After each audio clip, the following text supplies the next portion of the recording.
Assalamualaikum warahmatullahi wabarakatuh. Alhamdulillahi rabbil alamin. Wassalatu wassalamu ala rasulillah wa ala alihi wa ashabihi ajma'in, amma ba'd.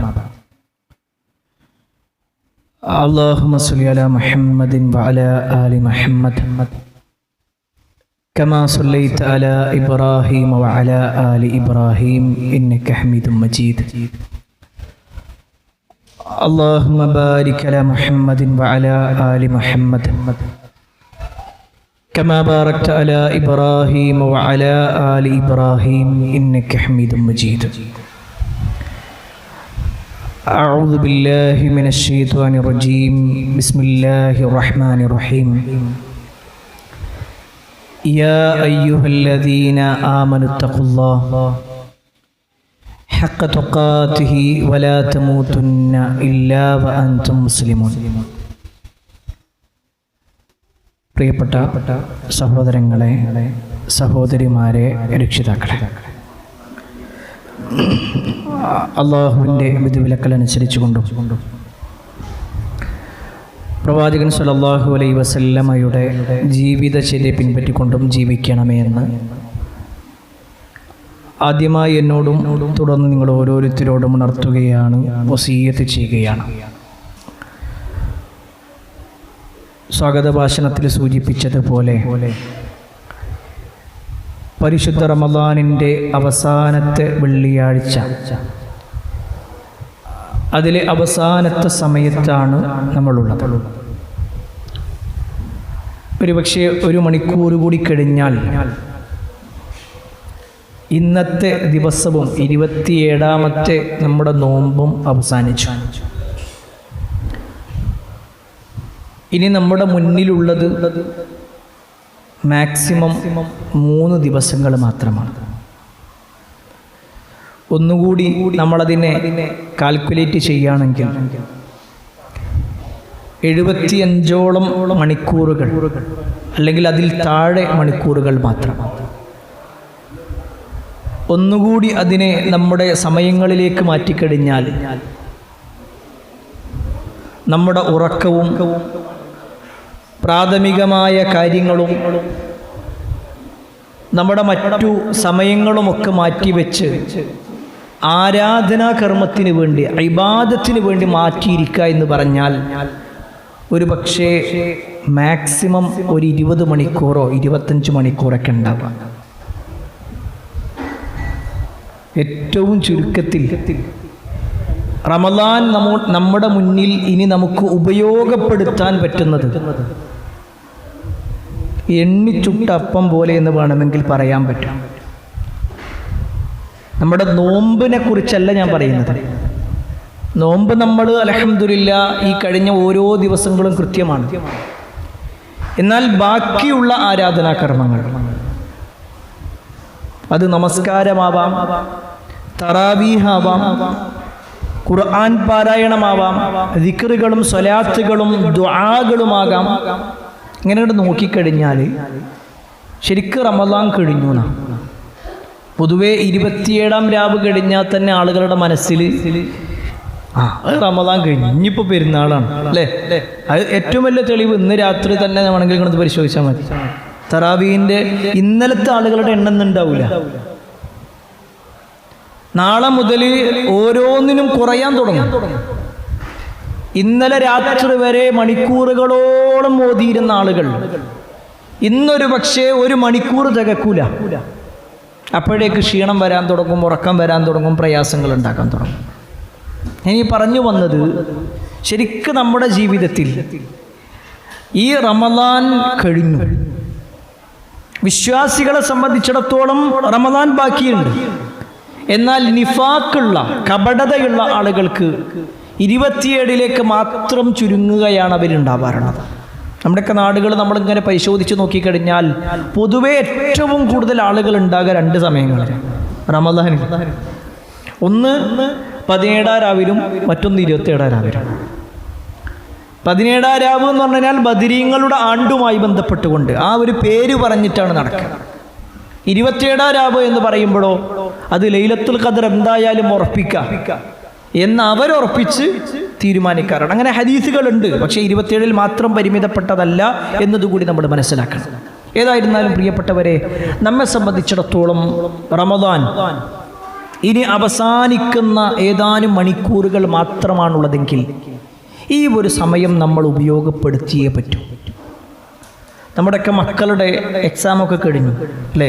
പൊതുവേ രക്ഷിതാക്കളൊക്കെ ആകെ ബേജാറിലാണ് ഇപ്പോൾ ഉള്ളത്. എവിടുന്നെങ്കിലും ഇനി കുറച്ച് എവിടെയെങ്കിലും ചേർക്കാൻ പറ്റുമെന്ന് കേൾക്കാം അല്ലേ? എല്ലാവരും ചിലപ്പോൾ പള്ളി കമ്മിറ്റിൻ്റെ ആൾക്കാരോടൊക്കെ നിങ്ങൾ കുറച്ച് ദിവസം വെറുതെ എന്തെങ്കിലും, ഞാൻ വേണമെങ്കിൽ അങ്ങോട്ട് പൈസ തരാം എന്നാലും വേണ്ടില്ല, നിങ്ങൾ എന്തെങ്കിലുമൊക്കെ പരിപാടി നടത്തിയെന്നാണ് അല്ലേ? കേട്ടിട്ടില്ലേ? എല്ലാവരും ചോദിക്കും. നമ്മളെല്ലാവരും അന്വേഷിച്ചുകൊണ്ടിരിക്കും. അതൊരിക്കലും ആ കുട്ടികളോട് വെറുപ്പുള്ളത് കൊണ്ടല്ല, അവർക്ക് എന്തെങ്കിലും അവരുടെ സമയം ഉപയോഗപ്പെടുത്തുക എന്നുള്ളത്. ശരിക്കും നല്ല ഒരു വിദ്യാർത്ഥി, ഇപ്പോൾ എക്സാമൊക്കെ എഴുതിയ കുട്ടികളെ സംബന്ധിച്ചിടത്തോളം ഏറ്റവും നല്ല വിദ്യാർത്ഥി ആരാണ്? ഏറ്റവും നല്ല രൂപത്തിൽ എക്സാം എഴുതിയത് ആരാന്ന് വെച്ച് കഴിഞ്ഞാൽ, ഇപ്പം നമ്മളൊക്കെ അധ്യാപകരായതുകൊണ്ട് തന്നെ പറയാം, പലപ്പോഴും കുട്ടികളോട് എക്സാം എഴുതാൻ വേണ്ടി പറയുമ്പോൾ എല്ലാ സമയവും എക്സാം എഴുതാനല്ല പറയാം. ആദ്യത്തെ കുറച്ച് സമയം കൂൾ ടൈം, നിങ്ങൾ കേട്ടിട്ടുണ്ടാകും കൂൾ ടൈം. എന്താണെന്ന് വെച്ച് കഴിഞ്ഞാൽ ഒന്ന് വായിച്ചു നോക്കാൻ വേണ്ടിയിട്ടുള്ളതാണ്. എങ്ങനെ കണ്ട് ചോദ്യങ്ങൾ നമുക്കറിയുന്നതാണോ അല്ലേ ഒന്നിങ്ങനെ മൈൻഡ് സെറ്റാകാൻ വേണ്ടിയിട്ട്. പിന്നെ എഴുതാൻ തുടങ്ങിക്കഴിഞ്ഞാൽ അവസാനത്തെ ഒരു 10 മിനിറ്റ് ഉണ്ട്, ഒരു ബെല്ലടിക്കും ആ സമയത്ത് അല്ലേ? പൊതുവെ സ്കൂളുകളിലൊക്കെ പോയ ആളുകൾക്ക് അറിയാൻ പറ്റും, ആ സമയത്ത് ഒരു ബെല്ലുണ്ട്. എന്തിനാ ആ ബെല്ലെന്തിനാ? ഇനി നമുക്ക് കുറേ എഴുതാനല്ല, ഒന്ന് വായിച്ചു നോക്കുക. നമ്മൾ എഴുതിയതിൽ എവിടെയെങ്കിലും ചിലപ്പോൾ നമ്പർ മാറിയിട്ടുണ്ടാകും. ഏതെങ്കിലും ഭാഗത്ത് ഉത്തരം എഴുതണം എന്ന് വിചാരിച്ച് അത് കുറച്ച് കഴിഞ്ഞിട്ട് എഴുതാം എന്ന് വിചാരിച്ച് മാറ്റി വെച്ചുണ്ട്. ചിലത് എഴുതി തുടങ്ങി വെച്ചത് കുറച്ചുകൂടി ബാക്കിയുണ്ട്, അത് പിന്നെ എഴുതാമെന്ന് വിചാരിച്ച് മാറ്റി വെച്ചതാണ്. ചിലത് എഴുതിയത് വലിയ പൊട്ടത്തരമായിരിക്കും, അത് വായിച്ചാൽ ചിലപ്പോൾ ഉള്ള മാർക്കും കൂടി പോവുകയായിരിക്കും. അപ്പോൾ സ്വാഭാവികമായിട്ടും അവസാനത്തെ ഒരു 10 മിനിറ്റ് എന്ന് പറഞ്ഞാൽ ഇതൊന്ന് വിലയിരുത്തുക ആദ്യം ചെയ്യും, എന്നിട്ടാ പിന്നെ ബാക്കി വീണ്ടും എഴുതാം.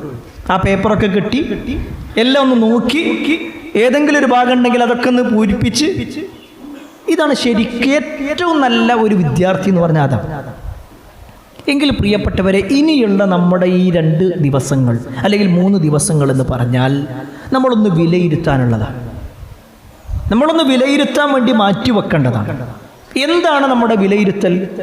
അൽഹംദുലില്ലാഹ് നമുക്കെല്ലാവർക്കും ഉറപ്പിച്ചു പറയാൻ പറ്റുന്നത് 27 നോമ്പ് ഇത്തവണ ഉണ്ടല്ലോ. അൽഹംദുലില്ലാഹ് അൽഹംദുലില്ലാഹ് ഒരു നോമ്പും നഷ്ടപ്പെട്ടില്ല എന്ന് പറയുന്ന ആളുകൾ ഈ കൂട്ടത്തിലുണ്ടാകും. നമ്മൾ 27 അല്ലെങ്കിൽ 20 ചില്ലാനമോ നോമ്പെടുത്തു, അള്ളാഹു സ്വീകരിക്കുമാറാവട്ടെ. ആത്മാർത്ഥമായ പ്രാർത്ഥന ഉണ്ടാവുക എന്നുള്ളതാണ്. രണ്ടാമത്തെ ഒരു ഭാഗം എന്താണെന്ന് വെച്ച് കഴിഞ്ഞാൽ, നോമ്പ് മാത്രമല്ല, നമ്മൾ വേറെയും കുറേ കർമ്മങ്ങൾ ചെയ്തിട്ടുണ്ട്. ചിലതൊക്കെ ഇപ്പോഴും അത് പൂർത്തീകരിച്ചിട്ടില്ല. അതിൻ്റെ ഏറ്റവും വലിയ തെളിവാണ് നമ്മൾ ഓതി തുടങ്ങിയ ഖുർആൻ പാരായണം, അത് പൂർത്തീകരിച്ചിട്ടില്ല. ഒരു പക്ഷേ ഇന്നും നാളെയും മറ്റന്നാളുമൊക്കെ അത് കൂടുതൽ അതിലേക്ക് മാറ്റേണ്ടി വരും, കൂടുതൽ സമയം അതിനു വേണ്ടി മാറ്റിവെക്കേണ്ടി വരും. നമ്മൾ തുടങ്ങി വെച്ച കുറേ ദിക്റുകളുണ്ട്. ഇപ്പം ഈ അവസാന 10 ചൊല്ലേണ്ട ദിക്ർ ഏതാ? അല്ലാഹുമ്മ ഇന്നക അഫുവുൻ തുഹിബ്ബുൽ അഫ്വ ഫഅഫു അന്നി. ഇത് പൊതുവേ ഒരു താളത്തിൽ ചൊല്ലേണ്ട ഒന്നൊന്നുമല്ല. പൊതുവേ നമ്മുടെ നാട്ടിൽ മനസ്സിലാക്കുന്നത്, ആളുകൾ വിചാരിക്കുന്നത് നിസ്കാരം കഴിഞ്ഞാൽ ഒരു 3 വട്ടം ചൊല്ലിയാൽ കഴിഞ്ഞു, ഇത്രേ ഉള്ളൂ ചെയ്യേണ്ടത്. പക്ഷേ മഹദിയായ ആയിഷ റളിയല്ലാഹു അൻഹയാണ് ഈ വിഷയത്തിൽ പ്രവാചകൻ സല്ലല്ലാഹു അലൈഹി വസല്ലമയോട് ചോദ്യം ചോദിക്കുന്നത്. പ്രവാചകരെ, ലൈലത്തുൽ ഖദർ എന്നാണെന്ന് മനസ്സിലാക്കി ഞാൻ എന്താ പറയണ്ടേ? അപ്പോൾ നബി സല്ലല്ലാഹു അലൈഹി വസല്ലം പറഞ്ഞതാണ്, അല്ലാഹുമ്മ ഇന്നക അഫുവുൻ തുഹിബ്ബുൽ അഫ്വ ഫഅഫു അന്നി. അല്ലാഹുവേ, നീ മാപ്പ് നൽകുന്നവനാണ്. ഇന്നക അഫുവുൻ, നീ മാപ്പ് നൽകുന്നവനാണ്. തുഹിബ്ബുൽ അഫ്വ, മാപ്പ് നൽകാൻ ഇഷ്ടപ്പെടുന്നവനുമാണ്. ഫഅഫു അന്നി, അതിനാൽ എനിക്ക് നീ മാപ്പ് നൽകണേ. ഈ കഴിഞ്ഞ 7 ദിവസത്തിൽ ആത്മാർത്ഥമായിട്ടൊരു 70 തവണയെങ്കിലും നമ്മൾ പറഞ്ഞിട്ടുണ്ടോ? ആക്കി പോട്ടെ, ഒരു 70 തവണ പറയാൻ മാക്സിമം ഒരു 5 മിനിറ്റ് മതി, 5 മിനിറ്റ് മതി. പക്ഷെ നമ്മളത് പറഞ്ഞിട്ടുണ്ടോ? ഇതിൽ നമ്മൾ തിരിച്ചറിയുക, ഇവിടെയാണ് ശരിക്കും നമ്മൾ നിൽക്കുന്നത്.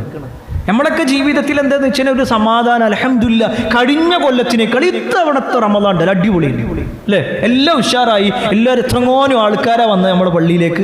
ഒരുപാട് ആളുകൾ പള്ളിക്ക് വന്നു, ഒരുപാട് ആൾ നിസ്കരിക്കാണ്ടായിരുന്നു, നോമ്പ് തുറക്കൊക്കെ ഞാൻ വിചാരിക്കാത്ത ആൾക്കാരൊക്കെ വന്നു. ശരി, അവരൊക്കെ വന്നു. നമുക്കെന്ത് കിട്ടി? നമ്മുടെ ഇന്നത്തെ ഈ ഒരു റമദാൻ ഇത് നമുക്ക് ഉപയോഗപ്പെടുത്താൻ പറ്റിയിട്ടുണ്ടോ? ഇല്ലെങ്കിൽ പ്രിയപ്പെട്ടവരെ, ഇനിയുള്ള 2-2.5-3 ദിവസം നമ്മൾ ഉപയോഗപ്പെടുത്തിയേ പറ്റൂ. അതിൽ ഏറ്റവും പ്രധാനം എന്താണെന്ന് വെച്ച് കഴിഞ്ഞാൽ, നമ്മൾ റമദാനിനെ കുറിച്ച് പറയുമ്പോൾ റമദാൻ ഖുർആനിൻ്റെ മാസമാണ്, ലൈലത്തുൽ ഖദ്റിൻ്റെ മാസമാണ്, അതുപോലെ തന്നെ ബദറിൻ്റെ മാസമാണ്, ഇഅ്തികാഫിന്റെ മാസമാണ്. ഒരുപാട് പ്രത്യേകതകൾ പറയാറുണ്ട്. പക്ഷേ സത്യത്തിൽ റമദാൻ എന്തിനാ? ബദർ ആഘോഷിക്കാൻ വേണ്ടിയല്ലല്ലോ റമദാൻ. ഖുർആൻ അവതരിച്ചു എന്ന് പറഞ്ഞുകൊണ്ട് ഖുർആനിന്റെ മാസം എന്ന് പറഞ്ഞ് ഇരിക്കാനല്ല, മറിച്ച് എന്തിനാണ് റമദാൻ, എന്തിനാണ് നോമ്പ്, അത് കൃത്യമായി പറഞ്ഞിട്ടുണ്ട്. നോമ്പ് എന്തിനാണ്, നിസ്കാരം എന്തിനാണ്, തറാവീഹ് എന്തിനാണ്, ഹദീസിൽ കാണാൻ പറ്റും. മൻ സാമ റമളാന ഈമാനൻ വഹ്തിസാബാ ഗുഫിറ ലഹു മാ തഖദ്ദമ മിൻ ദംബിഹി. ആരെങ്കിലും റമദാനിൽ നോമ്പെടുക്കുകയാണെങ്കിൽ, 2 നിബന്ധനയോടെ നോമ്പെടുക്കുകയാണെങ്കിൽ, ഗുഫിറ ലഹു മാ തഖദ്ദമ മിൻ ദംബിഹി, കഴിഞ്ഞുപോയ എല്ലാ പാപങ്ങളും അവൻ അല്ലാഹു പുറത്തു കൊടുക്കും. അത് നോമ്പിന്റെ വിഷയത്തിൽ മാത്രമല്ല. മൻ ഖാമ റമളാന ഈമാനൻ വഹ്തിസാബാ ഗുഫിറ ലഹു മാ തഖദ്ദമ മിൻ ദംബിഹി. അവിടെ പറഞ്ഞെന്താ? നിസ്കരിക്കുക എന്ന് പറഞ്ഞു. തറാവീഹ് നിസ്കാരത്തിനെ കുറിച്ച് പറയുന്നത്. ഒരാൾ നോമ്പെടുക്കുക, തറാവീഹ് നിസ്കരിക്കുക, ലൈലത്തുൽ ഖദ്ർ നിസ്കരിക്കുക, അതിനൊക്കെ പറഞ്ഞ ഓഫർ എന്താണെന്നറിയോ? ഗുഫിറ ലഹു മാ തഖദ്ദമ മിൻ ദംബിഹി, കഴിഞ്ഞു പോയ എല്ലാ പാപങ്ങളും പുറത്തു വരും. കേട്ടിട്ടില്ല? ഈ ഹദീസ് കേട്ടിട്ടില്ല? എല്ലാവരും കേട്ടിട്ടുണ്ട്. എല്ലാ ഖുതുബയിലും അഹ്ലൻ റമദാൻ പ്രോഗ്രാമുകളിലൊക്കെ എന്ത് ചെയ്തിട്ടുണ്ടാകും? ഈ ഒരു ഹദീസ് പറയാത്ത ഒരു ഖുതുബയും ഉണ്ടാവും. റമദാനിനെ കുറിച്ച് പറയാണോ ഈ ഒരു ഹദീസ് പറഞ്ഞിട്ടുണ്ടാവും. എന്നാൽ പ്രിയപ്പെട്ടവരെ, ഇവിടെയൊക്കെ പറഞ്ഞത് പാപങ്ങൾ പുറത്തുവിട്ടും പാപങ്ങൾ പുറത്തുവിട്ടും. എന്നാൽ എല്ലാ പാപവും പൊറുക്കപ്പെടുമോ? എല്ലാ പാപവും പൊറുക്കപ്പെടുന്നത് ഇല്ല. മനസ്സിലാക്കണം കേട്ടോ. എല്ലാ പാപം, ഞാൻ നോമ്പെടുത്തിട്ടുണ്ട് അതുകൊണ്ട് എൻ്റെ പാപം പൊറുക്കപ്പെടും, ഞാൻ തറാവീഹ് നമസ്കരിച്ചു അതുകൊണ്ട് എൻ്റെ പാപം പൊറുക്കപ്പെടും, ഞാൻ ഒരുപാട് ഖുർആൻ ഓതി അതുകൊണ്ട് എൻ്റെ പാപം പൊറുക്കപ്പെടും, ഞാൻ ഒരുപാട് സദഖ കൊടുത്തു അതുകൊണ്ട് എൻ്റെ പാപം പൊറുക്കപ്പെടും, ഇല്ല. ആ പാപം പൊറുക്കപ്പെടുന്നത് ചെറുപാപങ്ങളാണ്. ഹദീസിൽ അങ്ങനെ തന്നെ വന്നിട്ടുണ്ട്. ഒരു റമദാൻ മുതൽ അടുത്ത റമദാൻ വരെയുള്ള ആ കാലഘട്ടത്തിലുള്ള പാപങ്ങൾ പുറത്തു തരും റമദാനിലെ നോമ്പ്. പക്ഷേ അതേതാ? മൂബിഖാത്തുകളല്ല, വൻപാപങ്ങളല്ല, ചെറുപാപങ്ങൾ, അറിയാതെ സംഭവിക്കുന്നത്, അല്ലെങ്കിൽ ചെറിയ ചെറിയ കാര്യങ്ങൾ. എന്നാൽ വലിയ പാപങ്ങൾ പൊറുക്കപ്പെടണമെങ്കിൽ ഇപ്പോഴും നമ്മൾ ശ്രദ്ധിക്കാത്ത കാര്യമാണ്, ഈ റമദാൻ തൗബയുടെ മാസമാണ് എന്നത് കൂടി. തൗബ എന്ന് പറഞ്ഞാൽ എല്ലാ വിഷയത്തിലുണ്ട്. ഒരാൾ അയാളുടെ ജീവിതത്തിൽ അറിഞ്ഞുകൊണ്ട് ചെയ്തിട്ടുള്ള പാപം, അതിന് തൗബ നിർബന്ധമാണ്. ഞാൻ പറയണത് നിങ്ങൾക്ക് മനസ്സിലാവുണ്ടെന്ന് വിചാരിക്കുന്നു. അതായത് നമ്മൾ 10 റുപ്യ സ്വതക്ക കൊടുത്താൽ, അല്ലെങ്കിൽ 27 നോമ്പെടുത്താൽ, അല്ലെങ്കിൽ 27 തറാവീഹ് എടുത്താൽ എൻ്റെ എല്ലാ പാപം പൊറുക്കപ്പെടൂല. അത് ഇസ്തിഗ്ഫാറുമായി കേവലം ഒരു പദം മാത്രമാണ്.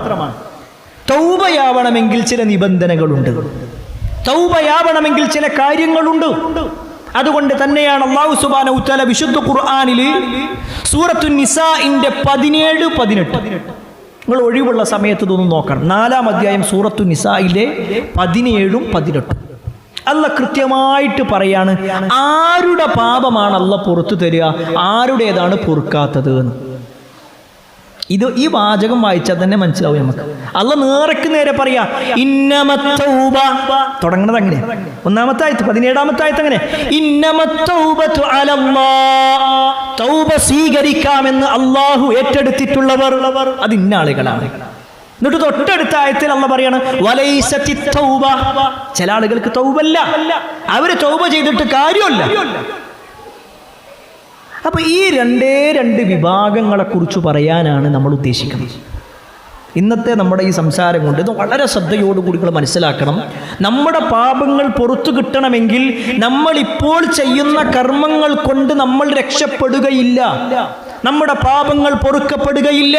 നമ്മളെല്ലാവരും ആഗ്രഹിക്കുന്നത് എന്തിനാ? നമ്മുടെ പാപങ്ങൾ പുറത്തു കിട്ടാൻ. പക്ഷേ ജീവിതത്തിൽ ഒരു പക്ഷേ നന്മകളേക്കാൾ കൂടുതൽ തിന്മകൾ ചെയ്തവരായിരിക്കും നമ്മൾ. അല്ലാഹു നമുക്ക് പുറത്തു തരുമാറാവട്ടെ. പക്ഷേ ആ തൗബ സ്വീകരിക്കണമെങ്കിൽ ചില കാര്യങ്ങളുണ്ട്. ഇവിടെ ആദ്യം നമ്മൾ എന്താണ് ഈ തൗബ എന്ന് പറഞ്ഞാൽ എന്താ? തൗബ എന്ന് പറഞ്ഞാൽ ശരിക്കും മടക്കുന്ന, ഒരാളുടെ യഥാർത്ഥ രൂപത്തിലേക്ക് മടങ്ങുക. എന്താ ഈ യഥാർത്ഥ രൂപത്തിലേക്കുള്ള മടക്കം? അല്ലാഹു സുബ്ഹാനഹു വ തആല സൃഷ്ടിച്ചത് തെറ്റുപറ്റാത്ത പ്രകൃതമാണ്. ശുദ്ധ പ്രകൃതിയോടെയാണ് അല്ലാഹു സുബ്ഹാനഹു വ തആല അല്ലാഹു മനുഷ്യരെ സൃഷ്ടിച്ചിട്ടുള്ളത്. എങ്കിൽ ആ ശുദ്ധ പ്രകൃതിയിലേക്ക് നമുക്ക് മടക്കാം. അതിനാണ് ശരിക്കും തൗബ ചെയ്യണം. ആർക്കാണ് തൗബയുള്ളത്? അല്ലാഹു സ്വീകരിക്കുന്ന തൗബ ആരുടേതാണെന്ന് കേട്ടോ. ഇന്നമത്തൗബതു അലല്ലാഹി ലില്ലദീന യഅമലൂന السوء بجهالة ثم يتوبون من قريب فأولئك يتوب الله عليهم وكان الله عليما حكيما. തീർച്ചയായും തൗബ എന്നുള്ളത് അലല്ലാഹ്, അല്ലാഹ് ഏറ്റെടുത്തിട്ടുള്ള തൗബ. അല്ലാഹു ഏറ്റെടുത്തിട്ടുള്ള തൗബ എന്ന് പറഞ്ഞാൽ ലില്ലദീന യഅമലൂന സൂഅ ബിജഹാല, ഒരാള് അറിവില്ലായ്മ നിമിത്തം, അജ്ഞത നിമിത്തം ഒരാൾ എന്ത് ചെയ്യാണ്? തെറ്റ് ചെയ്യണം. അറിവില്ലാതെ തെറ്റ് ചെയ്തു, എന്നിട്ട് അയാൾ ചെയ്തിട്ട് അല്ലാഹ് പറയാണ് സുമ്മ യതൂബൂന മിൻ ഖരീബ്. അത് ബോധ്യപ്പെട്ടപ്പോൾ, ഞാൻ ചെയ്യണത് തെറ്റാണെന്ന് ബോധ്യപ്പെട്ടപ്പോൾ പെട്ടെന്ന് തന്നെ അയാൾ എന്ത് ചെയ്തു? അതിന് മടക്കി.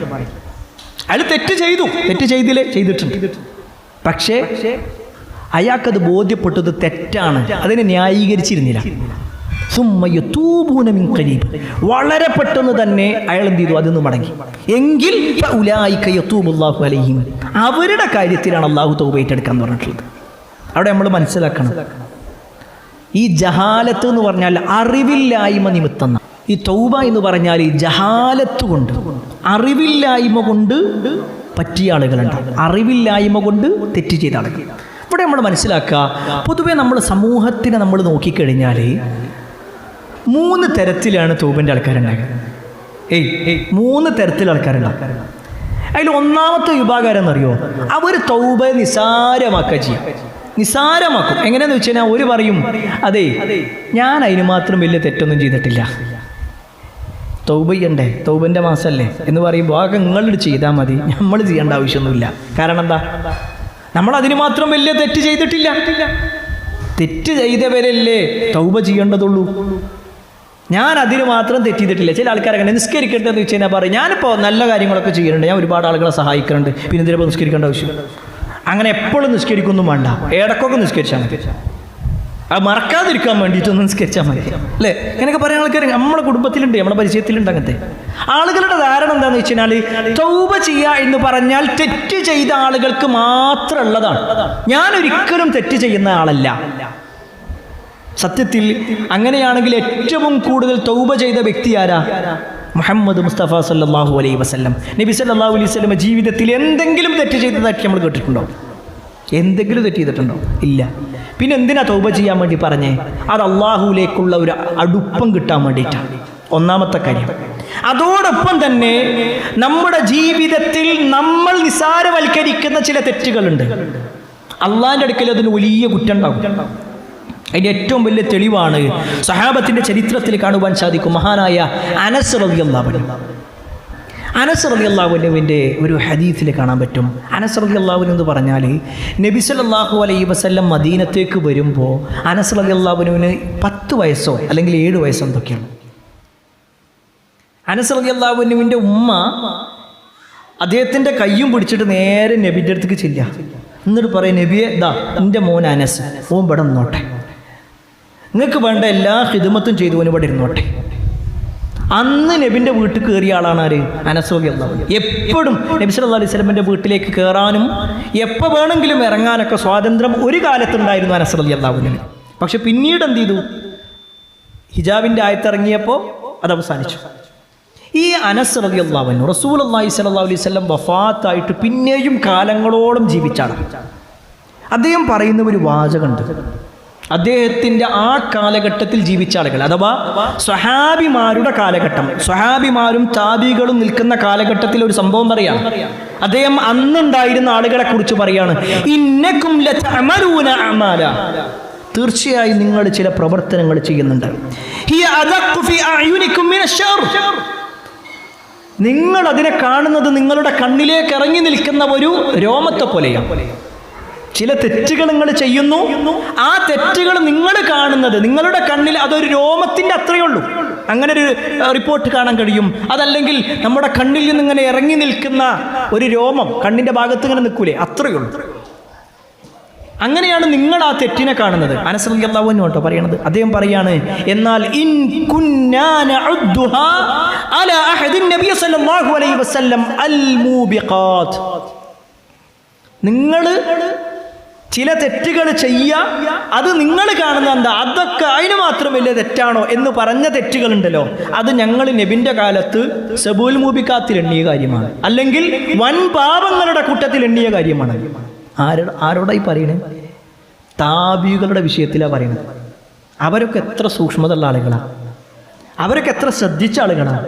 പക്ഷെ അവരാ പറയണത് അവരുടെ കാലത്തിലെ ചില പ്രവർത്തനങ്ങളൊക്കെ അവര് നിസാരവൽക്കരിച്ചപ്പോൾ സ്വഹാബിയായ അനസ് റളിയല്ലാഹു അൻഹു പറയാണ്, ഞങ്ങളുടെ കാലത്ത് അഥവാ പ്രവാചകന്റെ കാലത്ത് ഞങ്ങൾ ജീവിക്കുമ്പോൾ അതിനെ ഞങ്ങൾ വൻ പാപമായിട്ടാണ് എണ്ണിയത്. സുബ്ഹാനല്ലാഹ്. അപ്പം നമ്മൾ ആലോചിക്കണം, നമ്മൾ ചെയ്യുന്ന പല തെറ്റുകുറ്റങ്ങളും എത്രത്തോളം ഗൗരവമുള്ളതായിരിക്കുന്നു. അത് നിസാരമായ ഒന്നല്ല എന്ന ഒരു ബോധ്യപ്പെടൽ. അതിൽ തന്നെ മഹാനായ ശൈഖുൽ ഇസ്ലാം ഇബ്നുൽ ഖയ്യിം റഹ്മത്തുള്ളാഹി അലൈഹി പറയുന്നൊരു വാചകമുണ്ട്. ഇതൊക്കെ ഈ വാചകങ്ങളൊക്കെ ഇങ്ങനെ വായിച്ചു നോക്കുമ്പോഴേ നമുക്ക് തോന്നുന്നത് നമ്മളെക്കുറിച്ച് പറഞ്ഞതാണ്, നമ്മളെക്കുറിച്ച് പറഞ്ഞതാണ്. അതിൻ്റെ തെളിവ് പറഞ്ഞിട്ടേ ഇബ്നുൽ ഖയ്യിം റഹ്മത്തുള്ളാഹി അലൈഹി പറയാണ്, ഒരാൾ തെറ്റ് ചെയ്യുന്നവനാണ്. ആദ്യം അയാൾ തെറ്റ് ചെയ്യുമ്പോൾ അയാൾക്ക് വല്ലാത്ത ബേജാറുണ്ടാവും. പക്ഷെ അതേ തെറ്റ് അവൻ ആവർത്തിച്ച് ചെയ്തിട്ട് പിന്നെ അവനക്ക് തോന്നും ഇതൊക്കെ ഇപ്പോൾ ഒരു തെറ്റാ, ആരാ അപ്പോൾ അത് ചെയ്യാത്ത. സുബ്ഹാനല്ലാഹ്. ശരിക്കും നമ്മളെ ഇന്നത്തെ കാലഘട്ടം അങ്ങനെയല്ലേ? പല തെറ്റുകളും നമ്മൾ ചെയ്യുന്നുണ്ട്. അത് തെറ്റല്ലേ, അത് തെറ്റാണ്, ആരാ ചെയ്യാത്ത? അതാ ചോദ്യം. ആരാ ചെയ്യാത്തത്? ആരാണ്? അത് തെറ്റല്ല എന്നല്ല, അതിൻ്റെ ഗൗരവം അറിയാത്തൊരവസ്ഥയിലേക്ക് എത്തി. എന്നിട്ട് ഇബ്നുൽ ഖയ്യിം റഹ്മത്തുള്ളാഹി അലൈഹി പറയാണ്, അവൻ അത് ചെയ്ത് അവസാനം അവൻ്റെ ഹൃദയത്തിൽ അത് ചെറിയ ഒരു കാര്യമായിട്ട് മാറും, ചെറിയൊരു വിഷയം. അതിപ്പോൾ എന്താ പലിശ, എന്താ അതിന് മാത്രമല്ല, ആരപ്പം ഇന്നത്തെ കാലത്ത് പലിശ ഒന്നും എടുക്കാത്ത, അതിലൊന്നും വലിയ കാര്യമില്ല. പിന്നെ അത്യാവശ്യത്തിൽ ലോൺ എടുക്കണ്ടേ? നിസാരവൽക്കരിച്ചിട്ടില്ലേ പലിശയുടെ വിഷയം? വിശുദ്ധ ഖുർആനിൽ ഷിർക്ക് കഴിഞ്ഞാൽ ഏറ്റവും വലിയ തെറ്റ് ഏതാണെന്നുള്ളത് ഇമാം മാലിക്കും ഇമാം അഹ്മദ് ബിൻ ഹംബൽ ശൈബാനി ഒക്കെ പറഞ്ഞ എന്തിനാണെന്നറിയോ? പലിശൻ്റെ വിഷയം. പക്ഷെ ഇന്നോ ആർക്കെങ്കിലും അത് വലിയ പ്രശ്നമുണ്ടോ? ആരാ അപ്പം അത് ചെയ്യാത്ത? പിന്നെ ഫോൺ എടുക്കണമെങ്കിൽ EMI ഉപയോഗിക്കണ്ടേ, അല്ലെങ്കിൽ വീട് എടുക്കണമെങ്കിൽ ലോൺ എടുക്കണ്ടേ, സ്ഥലം വാങ്ങണമെങ്കിൽ ഇന്നത് എടുക്കണ്ടേ, അത് വെക്കണ്ടേ, സ്വർണം വെക്കാതെ ഇപ്പം എങ്ങനെ നടക്കുമോ? നിസാരവൽക്കരിച്ചു കൊണ്ടിരിക്കും. അത് കേവലം പലിശൻ്റെ വിഷയത്തിൽ മാത്രമല്ല, എല്ലാ തെറ്റുകളുടെ വിഷയത്തിലും അവൻ അതിന് നിസാരവൽക്കരിച്ച് അവൻ്റെ ഹൃദയത്തിൽ അത് ചെറിയ ഒരു കാര്യമാണ്. പക്ഷെ അള്ളാന്റെ അടുക്കൽ ഇത് വമ്പിച്ചതായിട്ടുണ്ട്. ഈ ആളുകൾ നിസാരവൽക്കരിക്കുന്ന ആളുകൾ പിന്നെ തൗബ ചെയ്യും. രോഗിക്ക് രോഗം അറിഞ്ഞാലേ അയാൾ മരുന്ന് കുടിക്കുള്ളൂ, അല്ലേ? ഇപ്പം നമ്മളെ വീട്ടിൽ പ്രായമുള്ള ആൾക്കാരൊക്കെ ഉണ്ടാകും. 2-3 തരത്തിലാണ് പ്രായമുള്ള ആൾക്കാരുണ്ടാകുക. ചെറിയ ആൾക്കാർ പനിന്ന് അവിടെ ഇങ്ങനെ എഴുതി കാണിക്കുമ്പോഴേക്ക് എനിക്ക് പനിക്കുണ്ട്, എനിക്ക് വേഗം ഒന്ന് ഹോസ്പിറ്റലിൽ പോകണം, അല്ലേ? അങ്ങനെയുള്ള പ്രായമുള്ള ആൾക്കാരുണ്ടാവും. ശ്രദ്ധിച്ചിട്ടില്ല നിങ്ങൾ? ഒരിക്കൊന്ന് ഡോക്ടറെ കണ്ടാൽ മതി. ഡോക്ടറെ കണ്ട് ഡോക്ടർ എന്തൊക്കെയാ വർത്താനം, സുഖല്ലേ? ഞാൻ ഒരു കാര്യം ചെയ്യാം, അങ്ങക്ക് നിങ്ങൾ പിന്നെ പച്ചവെള്ളത്തിൽ കുളിക്കാൻ പാടില്ല, അങ്ങനെ ഇങ്ങനെയൊക്കെ ചെയ്യണം എന്നാണ് ആ സമാധാനം, ഒരിക്കൊരു സ്വസ്ഥത. അങ്ങനത്തെ പ്രായമുള്ള ആൾക്കാരുണ്ട്. വേറെ ചില ആൾക്കാരുണ്ട്, എന്ത് പനി വന്നാലും ശരി ഞാൻ പോവില്ല. എന്താ ഞാനൊക്കെ പണ്ടത്തെ കാലത്തൊക്കെ ഇപ്പോൾ ഡോക്ടറുണ്ടായിട്ടാ അങ്ങനെയൊന്നും പോകേണ്ട ആവശ്യമൊന്നുമില്ല അല്ലേ. ഇങ്ങനെ എത്ര വലിയ അസുഖം വന്നാലും അതിനെ നിസാരവൽക്കരിക്കുന്ന ആൾക്കാർ നമ്മുടെ സമൂഹത്തിലുണ്ട്. അവിടെ നമ്മൾ പറയുന്നത് ഇയാൾക്ക് ബോധമില്ലാത്തപ്പോൾ നമ്മളിപ്പോൾ എത്ര പോയിട്ടെന്താ കാര്യം? കാരണം നമ്മൾ ഡോക്ടറെ അടുത്ത് പോയി വന്ന് മരുന്ന് കുടിക്കേണ്ടത് ആരാ? രോഗിയാണല്ലോ അല്ലേ. രോഗിക്ക് രോഗത്തിൻ്റെ ഗൗരവം മനസ്സിലായിട്ടില്ലെങ്കിൽ അയാൾ മരുന്ന് കുടിക്കോ? കുടിക്കോ? ഇല്ല. കാരണം എന്താ? അതൊന്നും പ്രശ്നമൊന്നുമില്ല, അതും എല്ലാം മാറിക്കോളും, അത് മാറിക്കോളും. അത് ഇന്നലെ മഴ ചെയ്തുകൊണ്ട് ചെറിയൊരു ജലദോഷം വന്നതല്ല, വേറൊന്നുമല്ല. ഇങ്ങനെ എല്ലാത്തിനും എന്ത് ചെയ്യും? നിസാരവൽക്കരിക്കും. പ്രിയപ്പെട്ടവരെ, ഇവിടെ നമ്മൾ മനസ്സിലാക്കേണ്ട കാര്യം എന്താ പറയുക? ഈ തൗബൻ്റെ വിഷയത്തിൽ നമുക്കുള്ള പ്രശ്നം അതാ. നമ്മളെ തെറ്റിൻ്റെ ആഴം നമുക്ക് മനസ്സിലായിട്ടില്ല. നമ്മൾ ചെയ്യുന്ന തെറ്റ് എത്രത്തോളം വലിയ ഗൗരവമുള്ളതാണ് അള്ളാൻ്റെ അടുക്കൽ, അത് എത്ര വലിയ കുറ്റകരമായ കാര്യമാണ് എന്ന് നമുക്കറിയാത്തത് കൊണ്ട് തന്നെ നമ്മൾ നിസാരവൽക്കരിക്കും. തൗബൊന്നും പ്രശ്നമല്ല എന്ന് വിചാരിക്കും. എന്നാൽ നമ്മുടെ നേതാവായ മുഹമ്മദ് മുസ്തഫ സല്ലല്ലാഹു അലൈഹി വസല്ലം ഒരു ദിവസത്തിൽ 100 തവണയെങ്കിലും തൗബ ചെയ്തിരുന്നു. നബി സല്ലല്ലാഹു അലൈഹി വസല്ലം നമ്മളോട് പറഞ്ഞു, യാ അയ്യുഹന്നാസ് തൂബൂ ഇലല്ലാഹി വസ്തഗ്ഫിറൂ വഅന്നി ഫിൽ യൗമി 100 മറ വഅന്നി അതൂബു ഫിൽ യൗമി 100 മറ. നബി സല്ലല്ലാഹു അലൈഹി വസല്ലം പറയുന്നു, അല്ലയോ ജനങ്ങളെ, നിങ്ങൾ അല്ലാഹുവിനോട് തൗബ ചെയ്യും, നിങ്ങൾ അല്ലാഹുവിനോട് ഇസ്തിഗ്ഫാർ തേടും. ഞാനൊരു ദിവസത്തിൽ 100 തവണയെങ്കിലും അല്ലാഹുവിനോട് ഇസ്തിഗ്ഫാർ തേടുന്നുണ്ട്. ജീവിതത്തിൽ ഒരു തെറ്റും ചെയ്യാത്ത ആളാണ് പ്രവാചകൻ സല്ലല്ലാഹു അലൈഹി വസല്ലം അല്ലേ. നബി തെറ്റ് ചെയ്തിട്ടുണ്ടോ? ഇല്ല. ഒരു തെറ്റ് പോലും നബി സല്ലല്ലാഹു അലൈഹി വസല്ലമയുടെ ജീവിതത്തിലില്ല. ഒരു തെറ്റും പറ്റാത്ത റസൂലുള്ളാഹി സ്വല്ലല്ലാഹു അലൈഹി വസല്ലം ഒരു ദിവസം 100 തവണ ഇസ്തിഗ്ഫാർ തേടുക. 100-ലേറെ തെറ്റുകൾ ചെയ്യുന്ന നമ്മൾ എത്ര തവണ ഇസ്തിഗ്ഫാർ തേടും? നമ്മളുടെ ഇസ്തിഗ്ഫാറിന്റെ കണക്കെന്ന് പറഞ്ഞേ 15. എന്താ കാര്യം? 5 വക്ത് നിസ്കാരത്തിന് ശേഷവും 3 തവണ അല്ലെ അസ്സലാമു അലൈക്കും വറഹ്മത്തുള്ളാഹി അസ്സലാമു അലൈക്കും അസ്തഗ്ഫിറുല്ലാഹ് ആ മുഖമൊക്കെ എടുക്കും. കഴിഞ്ഞ് അതോടുകൂടി അസ്തഗ്ഫിറുല്ലാഹ്. നമ്മളാണെങ്കിലോ നേരെ അപ്പം മൊബൈലും എടുക്കും. കഴിഞ്ഞു. എന്താ മിസ് കോൾ വന്നിരുന്നേ, ആരപ്പം മെസ്സേജ് അയച്ചിരുന്നേ, കഴിഞ്ഞു. നമ്മൾ ഇസ്തിഗ്ഫാറത്തുള്ളൂ. നമ്മളൊന്ന് സ്വയം ഒന്ന് പരിശോധിച്ചു നോക്കണേ. ശരിക്കും റസൂലുള്ളാഹി സ്വല്ലല്ലാഹു അലൈഹി വസല്ലം പറഞ്ഞ ഈ ഒരു വിഭാഗം, ഈ നിസാരവൽക്കരിക്കുന്ന വിഭാഗത്തിലാണോ നമ്മൾ? ഈ കഴിഞ്ഞ 27 ദിവസത്തിൽ കരഞ്ഞ് കലങ്ങിയ കണ്ണുകളുമായി അള്ളാഹുവിലേക്ക് തൗബ ചെയ്ത എത്ര ആളുകളുണ്ടാകും? ചുരുക്കമായിരിക്കും. ഏതായിരുന്നാലും ഒന്നാമത്തെ വിഭാഗം എന്ന് പറഞ്ഞാൽ തൗബയെ നിസാരവൽക്കരിക്കുന്നവരാണെങ്കിൽ, രണ്ടാമത്തെ വിഭാഗം എന്നറിയോ? തൗബയുടെ കാര്യത്തിൽ നിരാശ ബാധിച്ച ആളുകൾ ഉണ്ട്. ഈ കൂട്ടത്തിലുണ്ട് ആളുകൾ തൗബയുടെ കാര്യത്തിൽ നിരാശ ബാധിക്കുക. എന്താ നിരാശ? ഞാനിപ്പോൾ ഈ 10-50 വയസ്സ് വരെ ഇങ്ങനെ ജീവിച്ചില്ലേ, ഇനിയിപ്പോൾ ഞാൻ നന്നായിട്ടൊന്നും കാര്യമില്ല. എത്രങ്ങാനും നിസ്കാരം ഞാൻ ഒഴിവാക്കിക്കണേ, എത്രങ്ങാനും നോമ്പാ ഞാൻ ഒഴിവാക്കിയിട്ടുള്ളത്, ഞാനിപ്പോൾ കുറച്ചിങ്ങനെ മാറി ഇങ്ങനെ വരും, ഇനി ഞാൻ നിസ്കരിച്ചിട്ടൊന്നും കാര്യമില്ല, വെറുതെ എന്തെങ്കിലുമൊക്കെ ചെയ്തു നോക്കുക, അല്ലാതെ ഇപ്പോൾ ഞാൻ എത്ര തൗബ ചെയ്തിട്ട് എന്താ കാര്യം? നിരാശ ബാധിച്ച ആളുകൾ അല്ലേ? അങ്ങനത്തെ ആളുകളെ നമുക്ക് കാണാൻ പറ്റും. ചിലപ്പോൾ ഒരു 60 വയസ്സ് 70 വയസ്സൊക്കെ ഉള്ള ആളുകൾ, അവർക്ക് ബോധ്യപ്പെടുന്നില്ല നിങ്ങളുടെ. എന്നാൽ ബോധ്യപ്പെട്ട ആളുകളുണ്ട് കേട്ടോ. ഞാൻ സാന്ദർഭികമായിട്ട് പറയാം. ഒരു 2-3 ആഴ്ചകൾക്ക് മുമ്പ്, ഈ റമദാൻ തുടങ്ങിയിട്ട് എൻ്റെ നാട്ടിലെ ഒരു ഭാഗത്ത് ഞാൻ ഖുർആൻ ക്ലാസ് എടുക്കുന്നുണ്ട്. അങ്ങനെ ആ ഖുർആൻ ക്ലാസ് കഴിഞ്ഞ്, നോമ്പുള്ള ദിവസം ഖുർആൻ ക്ലാസ് കഴിഞ്ഞ് ഞാൻ എൻ്റെ മോനും കൂടി ഇങ്ങനെ ഇറങ്ങി വരുന്ന സമയത്ത് ഒരാൾ എൻ്റെ അടുത്ത് വന്നു. ഏകദേശം 64 വയസ്സുണ്ട് അദ്ദേഹത്തിന്. അദ്ദേഹത്തിൻ്റെ 2 കണ്ണും നിറഞ്ഞൊഴുകാണ്. അദ്ദേഹത്തിന് ഒരു കാത് കേൾക്കൂല, ഒരു കാത് മുഴുവനായിട്ട് കേൾക്കൂല, മറ്റേ കാതാകട്ടെ കുറച്ചേ കേൾക്കും. പക്ഷെ അദ്ദേഹം നമ്മുടെ ക്ലാസ്സിലിരിക്കും, അടുത്ത് വന്നിരിക്കും, എന്നിട്ട് അദ്ദേഹം കേൾക്കുന്നുണ്ട്. ഈ ക്ലാസ് കഴിഞ്ഞിട്ട് നമ്മൾ ഖുർആൻ പഠനത്തിൻ്റെ പ്രാധാന്യമൊക്കെയാണ് ആ ക്ലാസ്സിൽ പറഞ്ഞിരുന്നത്.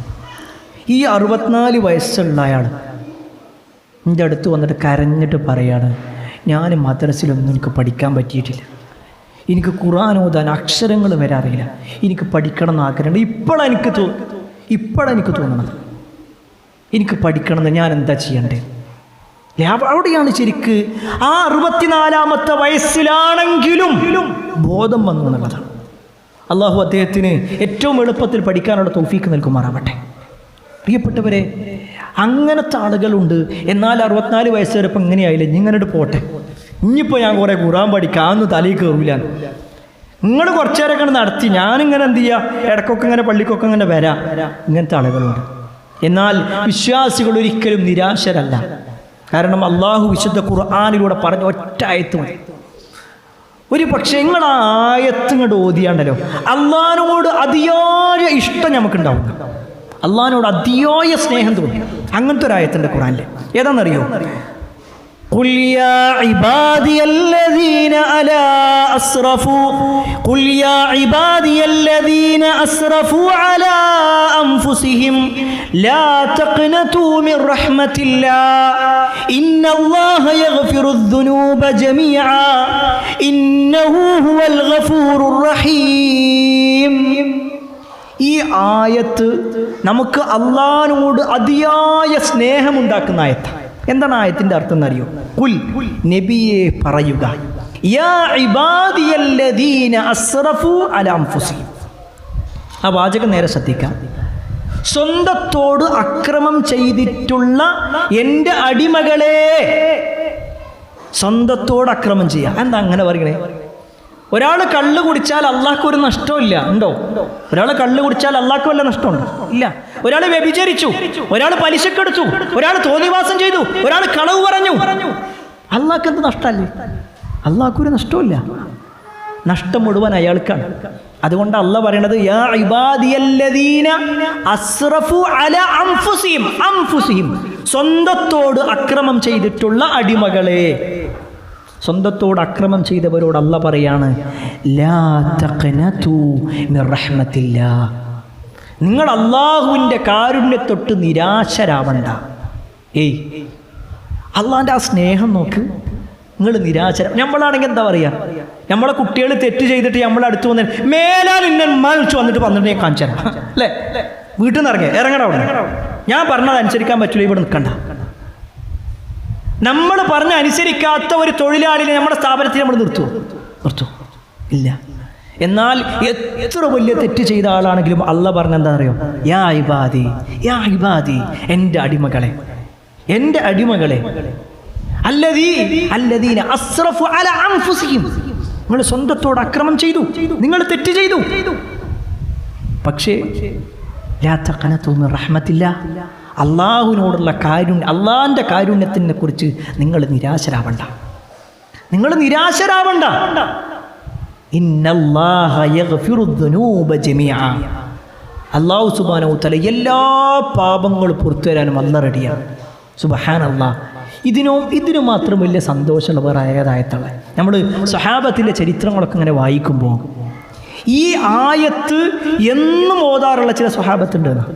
എന്നും ഓതാ അള്ളാഹിനോടുള്ള ഇഷ്ടം കൊണ്ട് ഈ ആയത്ത്. കാരണം അല്ലാഹു സുബ്ഹാനഹു വ തആല പറഞ്ഞ വാചകാണത്. നിങ്ങൾ നിരാശരാവണ്ട, നിങ്ങൾ തെറ്റ് ചെയ്തോ, നിങ്ങൾ എന്നോട് പറഞ്ഞോ, ഞങ്ങൾക്ക് പൊരുത്തപ്പെട്ടേരാ, ഞങ്ങൾക്ക് പുറത്തു തരും. എത്ര തെറ്റ് ചെയ്തിട്ടുണ്ടെങ്കിലും ശരി, എത്ര ചുറ്റും. അതുകൊണ്ടാണ് 100 ആളെ കൊന്നവൻ്റെ കഥ നമ്മൾ കേട്ടിട്ടുണ്ടാവും, അല്ലേ? കേട്ടിട്ടില്ല നിങ്ങൾ? നമ്മൾ 99 ആളെ കൊന്ന ഒരാളുടെ കഥ കേട്ടിട്ടുണ്ടാവും. 99 ആളെ കൊന്ന ഒരാൾ 99 ആളെ കൊന്നിട്ട് അയാൾക്ക് നന്നാവണം എന്നൊരാഗ്രഹം. അയാൾ ഇങ്ങനെ അന്വേഷിച്ച് നടക്കുകയാണ്, ആരെങ്കിലുമൊക്കെ ഉണ്ടോ അറിവുള്ള ആൾക്കാരെ.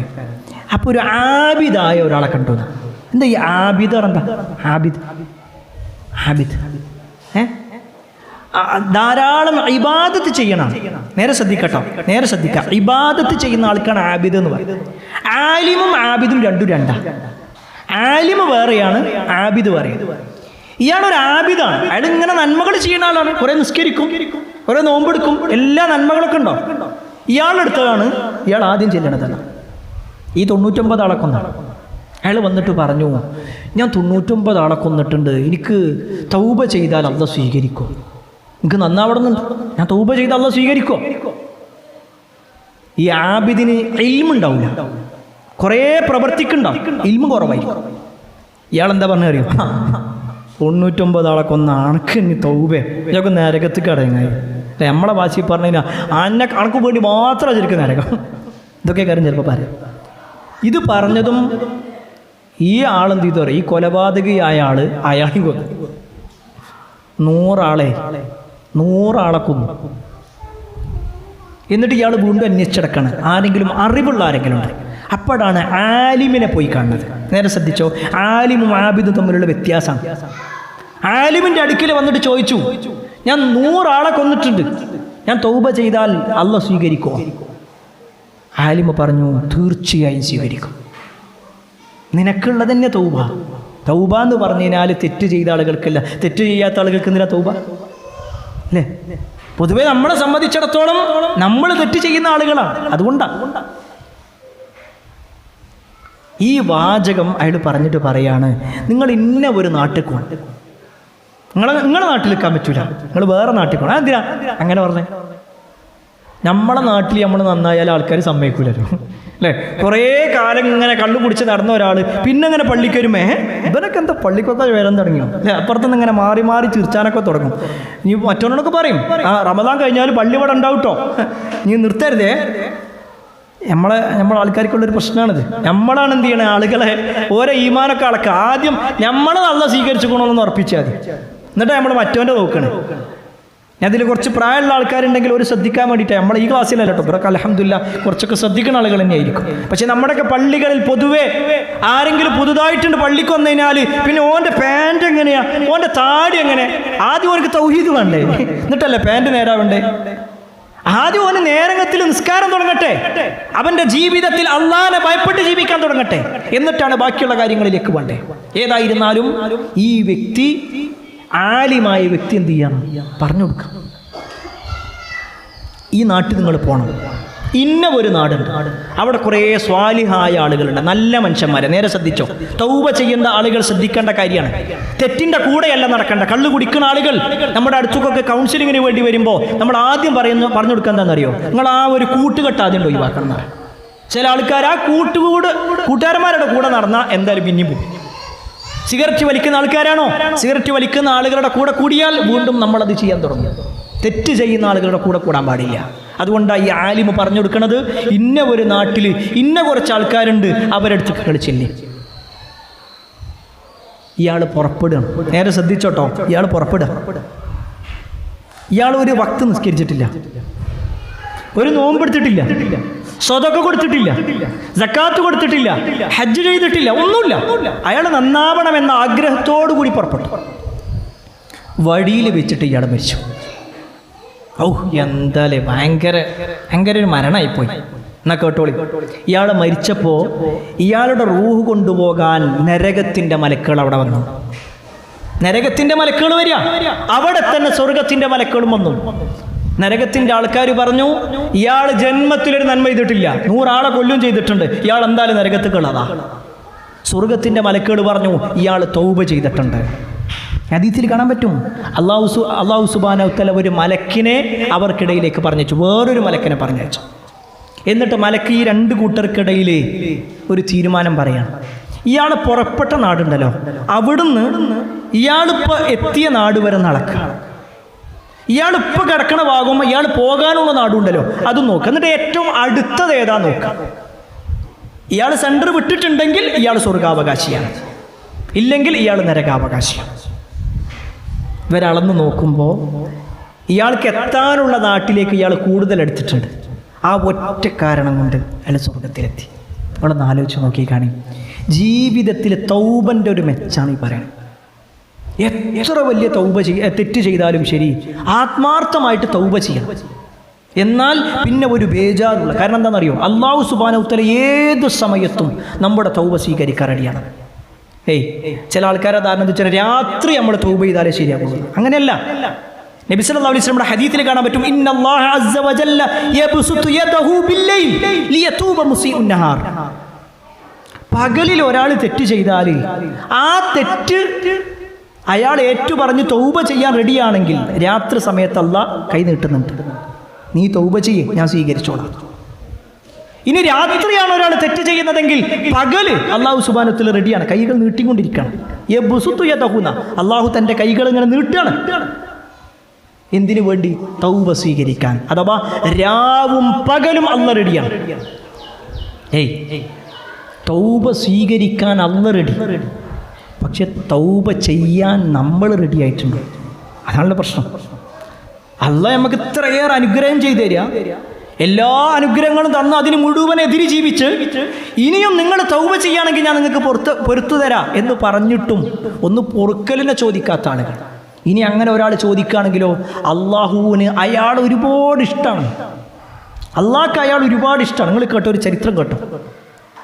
റസൂലുള്ളാഹി സ്വല്ലല്ലാഹു അലൈഹി വസല്ലമയുടെ കാലശേഷം മഹാനായ അബ്ദുല്ലാഹി ഇബ്നു മസ്ഊദ് റളിയല്ലാഹു അൻഹു ജീവിക്കുന്ന കാലം അബൂ ഉമറുൽ കിന്ദി എന്ന് പറയുന്ന ഒരാളുണ്ടായിരുന്നു. അബൂ ഉമറുൽ കിന്ദി ഇയാൾ നല്ല അടിപൊളി സൗണ്ടിൻ്റെ ഉടമയായിരുന്നു, നല്ല പാട്ടുകാരനായിരുന്നു. നല്ല പാട്ടുകാരനാണ് ഈ അബൂ ഉമറുൽ കിന്ദി. സാദാൻ എന്നാണ് അദ്ദേഹത്തിൻ്റെ വിളിപ്പേര്. ഈ അബൂ ഉമർ നല്ല പാട്ടുപാടും ചെയ്യും, ഇടക്കൊക്കെ ഓരോന്നും അടിക്കുകയും ചെയ്യും. മനസ്സിലാണ്ടെന്ന് വിചാരിക്കും, കള്ളുടുക്കും. അങ്ങനെ ഒരു ദിവസം ഇയാൾ പാട്ടുപാടാൻ മാത്രമല്ല വീണം കിട്ടുക, അങ്ങനത്തെ എല്ലാ സംഗീതങ്ങളൊക്കെ ഉണ്ട് ഇയാൾക്ക്. ഒരു ദിവസം ഈ അബൂ ഉമറുൽ കിന്ദി പറയാണ്, ഞാനും എൻ്റെ ഒരു സുഹൃത്തും കൂടി ഞങ്ങളിങ്ങനെ ചെറുതായിട്ടൊക്കെ ഒന്നിങ്ങനെ ഉപയോഗിച്ച് പാട്ടൊക്കെ പാടി ഞങ്ങളിങ്ങനെ കളിച്ചുകൊണ്ടിരിക്കുക. ആ വഴിയാണ് ഇബ്നു മസ്ഊദ് റളിയല്ലാഹു അൻഹു പോണത്. ഈ ശബ്ദം കേട്ടതും ഇബ്നു മസ്ഊദ് റളിയല്ലാഹു അൻഹു ഇങ്ങോട്ട് ഓടി വന്നു. അവിടെ ഉണ്ടായിരുന്ന മ്യൂസിക്കൽ ഇൻസ്ട്രുമെന്റ്സ് അടിച്ചു പൊട്ടിച്ചു, വീണയൊക്കെ അടിച്ചു പൊട്ടിച്ചു. അവിടെയുള്ള മദ്യം മുഴുവൻ ഒടിച്ചു കളഞ്ഞു. എന്നിട്ട് ഈ അബൂ ഉമറുൽ കിന്ദിയോട് പറയാണ്, നീ എത്ര നല്ല ശബ്ദത്തിൻ്റെ ഉടമയാണ്, നിനക്ക് നല്ല ഒരു ശബ്ദം കൊണ്ട് അല്ലാഹു നിന്നെ അനുഗ്രഹിച്ചിട്ടുണ്ട്, നിനക്ക് ആ ശബ്ദം ഖുർആൻ ഓതാൻ വേണ്ടി മാറ്റി വെച്ചു, നീ പാട്ടുപാടിക്കൊണ്ട് ജീവിക്കുകയാണ്. ഇതും പറഞ്ഞുകൊണ്ട് ഇബ്നു മസ്ഊദ് റളിയല്ലാഹു അൻഹു അവിടുന്ന് ഇറങ്ങിന. ഈ അബൂ ഉമർ പറയാണ്, ഫഖുൽതു ലി അസ്ഹാബി, ഞാൻ എൻ്റെ കൂട്ടുകാരനോട് ചോദിച്ചു, മൻ ഹാദാ, ആരാ ഇത്, ഇപ്പൊ ഇവിടെ വന്നതൊക്കെ ചെയ്ത് ഇതൊക്കെ അടിച്ചു പൊട്ടിച്ചത് ഈ ചങ്ങായി ആരാന്ന് വെച്ചില്ലേ, ഇതാരാ? അപ്പൊ പറഞ്ഞു, ഹാദാ ഇബ്നു മസ്ഊദ്, അതാണ് ഇബ്നു മസ്ഊദ്, നബി സല്ലല്ലാഹു അലൈഹി വസല്ലമയുടെ സഹചാരിയായിരുന്ന ഇബ്നു മസ്ഊദാണത്. ഇത് കേട്ടതും അബൂ ഉമറുൽ കിന്ദി തൻ്റെ കയ്യിലുള്ള സാധനങ്ങളൊക്കെ അവിടെ ഇട്ടു. എന്നിട്ട് ഓടുകയാണ്. ഇബ്നു മസ്ഊദ് റളിയല്ലാഹു അൻഹു പോയ വഴി ഓടി. എന്നിട്ട് ഇബ്നു മസ്ഊദ് റളിയല്ലാഹു അൻഹുവിൻ്റെ കൈ പിടിച്ചുകൊണ്ട് പറയാണ്, എനിക്കറിയില്ലായിരുന്നു ഇതിൻ്റെ ഗൗരവം, ഇത്ര വലിയ തെറ്റാണെന്ന് എനിക്കറിയില്ലായിരുന്നു, ഞാനിത് തെറ്റ് ചെയ്തിരിക്കുന്നു, ഞാൻ തൗബ ചെയ്യാറാട്ടി. ചരിത്രത്തിൽ കാണാൻ പറ്റും, ഇബ്നു മസ്ഊദ് റളിയല്ലാഹു അൻഹുവിനോട് ഈ അബൂ ഉമറുൽ കിന്ദി പറയുമ്പോൾ ഇബ്നു മസ്ഊദ് ഇങ്ങനെ മുന്നിലേക്ക് തിരിഞ്ഞിട്ട് തൻ്റെ കൈ ഇങ്ങനെ പിടിച്ചിരിക്കുകയാണ്. ഞാൻ തൗബ ചെയ്യാൻ റെഡിയാണ് എന്ന് പറഞ്ഞതും ഇബ്നു മസ്ഊദ് റളിയല്ലാഹു അൻഹു തിരിഞ്ഞങ്ങോട്ട് നിന്നു.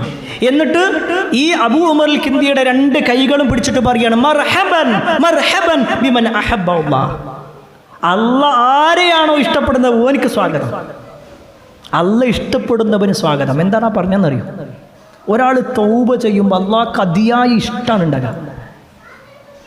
ഒരു തെറ്റ് തെറ്റാണെന്ന് ബോധ്യമായിട്ട് അള്ളാഹിനോട് ഏറ്റുപറയുമ്പോൾ ആ ഒരു ബോധ്യപ്പെടൽ നമുക്കുണ്ടാകും. പ്രിയപ്പെട്ടവരെ, നമ്മെ സംബന്ധിച്ചിടത്തോളം നമ്മൾ ധാരാളമായിക്കൊണ്ട് തൗബ ചെയ്യണം. ജീവിതത്തിൽ ഒരുപാട് തെറ്റുകൾ സംഭവിച്ചവരുണ്ട് അല്ലേ?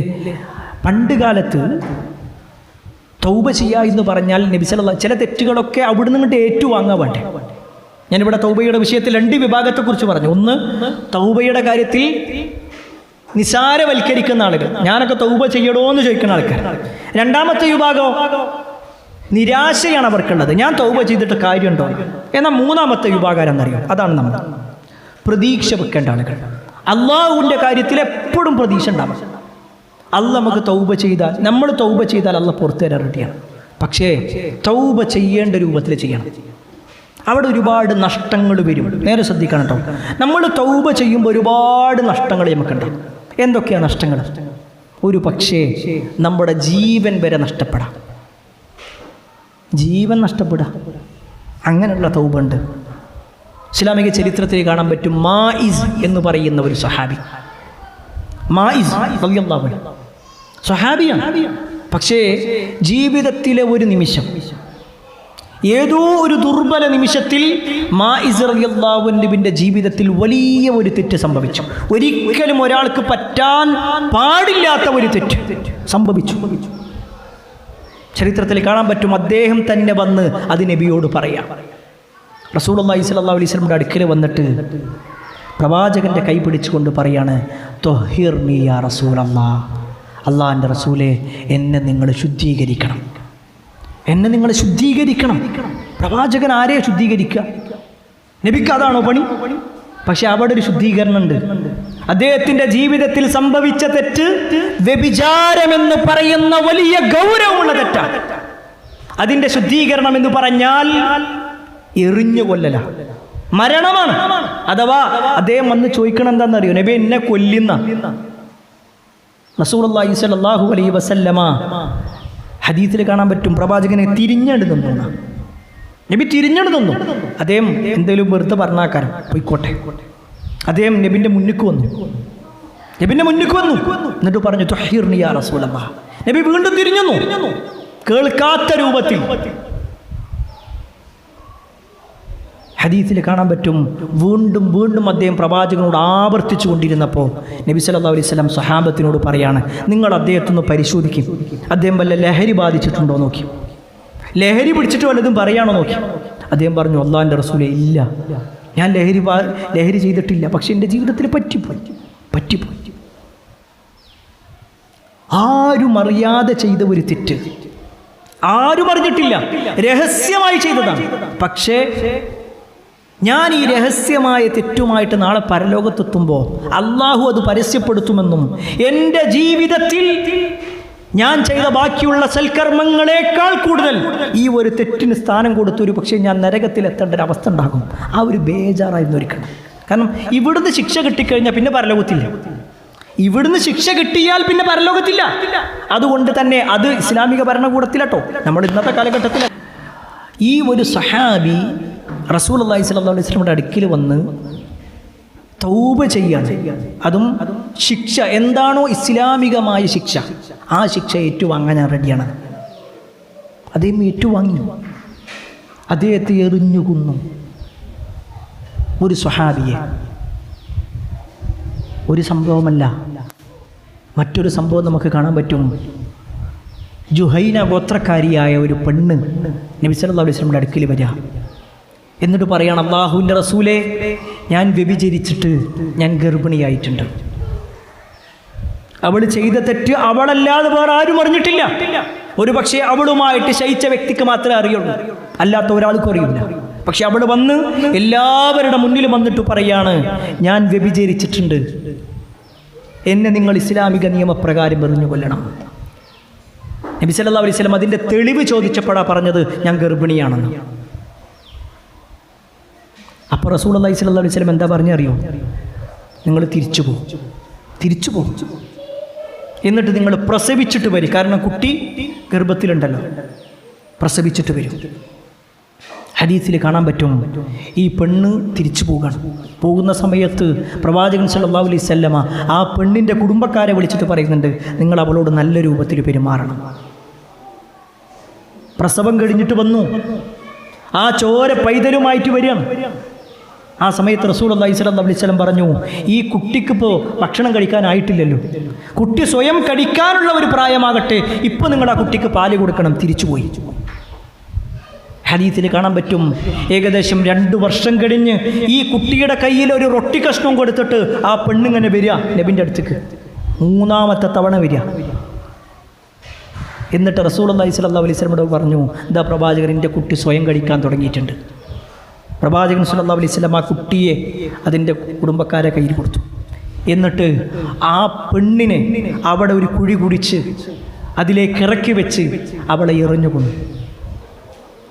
എറിഞ്ഞു കൊന്നിട്ട് റസൂലുള്ളാഹി സ്വല്ലല്ലാഹു അലൈഹി വസല്ലം ആ പെണ്ണിന് വേണ്ടി മയ്യത്ത് നമസ്കരിക്കുമ്പോൾ മഹാനായ ഉമർ ഇബ്നുൽ ഖത്താബ് റളിയല്ലാഹു അൻഹു പറയുന്നുണ്ട്, അല്ലാഹുവിൻ്റെ റസൂലേ, വ്യഭിചാരിണിയായിട്ടുള്ള ഒരു പെണ്ണിനെ നിങ്ങൾ നിസ്കരിക്കുക.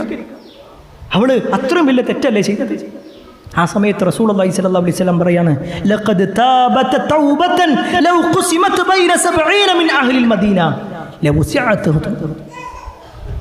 അവൾ ചെയ്തിട്ടുള്ള തൗബണ്ടല്ലോ, ഈ മദീനയിലെ പാപികളായിട്ടുള്ള 70 ആളുകൾക്ക് വീതിച്ചു കൊടുത്താൽ അതിലേറെ പുണ്യമാണ് അവൾ ചെയ്തിട്ടുള്ളത്. അത്ര വലിയ തൗബയാണ് അവളുടെ തൗബ. എന്താ നബി എത്ര പറയാനുള്ള കാരണം എന്നറിയും? അങ്ങോട്ടൊന്ന് ആലോചിച്ച് നോക്കുക, ആ പെണ്ണിൻ്റെ ഒരു അവസ്ഥ ഒന്ന് ആലോചിച്ച് നോക്കുക. അവൾ രഹസ്യമായി ചെയ്ത ഒരു തെറ്റ്, ആരും അറിഞ്ഞിട്ടില്ല. അത് റസൂലുള്ളാഹി സ്വല്ലല്ലാഹു അലൈഹി വസല്ലം അടക്കമുള്ള ഒരുപാട് ആളുകളുടെ മുന്നിൽ വെച്ചുകൊണ്ട് സദസ്സിൽ വന്നിട്ടാ പറയണത് ഞാൻ വ്യഭിചരിച്ചു. പിന്നെ അവൾ എങ്ങനെയായിരിക്കും അവളുടെ വീട്ടിലേക്ക് ചെന്നിട്ടുണ്ടാകുക? അവളുടെ എത്രയെത്ര അയൽവാസികളുടെ നോട്ടങ്ങൾക്ക്, കുത്തിപ്പറയലുകൾക്ക്, ആക്ഷേപങ്ങൾക്ക് അവൾ ചെവി കൊടുക്കേണ്ടി വന്നിട്ടുണ്ടാവൂലേ? അവളിങ്ങനെ ഗർഭിണിയായി അവളുടെ ഗർഭം വലുതാകുന്നതിനനുസരിച്ചുകൊണ്ട് ഓരോ ഉമ്മമാർക്കും പ്രതീക്ഷ ഉണ്ടാകും, എൻ്റെ കുട്ടിനെ ഞാൻ അങ്ങനെ വളർത്തും, ഇങ്ങനെ വളർത്തും എന്നൊക്കെ. ഈ പെണ്ണിൻ്റെ മനസ്സിലെന്തുണ്ടാവും? ഇത് ഞാനിങ്ങോട്ട് പ്രസവിച്ച് കഴിഞ്ഞാൽ പിന്നെ ഞാൻ മരിക്കാൻ പോകും.